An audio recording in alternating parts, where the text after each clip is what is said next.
ఓకేనా.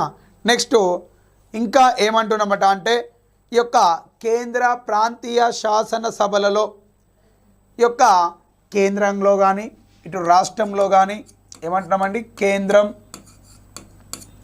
మరియు రాష్ట్రాల్లో ఉన్నటువంటి ఈ యొక్క కేంద్రము మరియు రాష్ట్రాలలో ఎన్నికైనటువంటి ఈ యొక్క శాసనసభ సభ్యులకు ప్రాధాన్యత కల్పించాలి. అంటే ఈ సభ్యులకు బడ్జెట్ పైన ప్రసంగించేటువంటి చర్చించేటువంటి హక్కును కల్పించాలి అన్నారు. ఏమంటున్నామండి, బడ్జెట్ పైన చర్చించేటువంటి హక్కును కల్పించాలి. ఈ శాసన సభ్యులకు ఏం చేయాలి అంటే బడ్జెట్ పైన చర్చించే అధికారమును కల్పించాలి.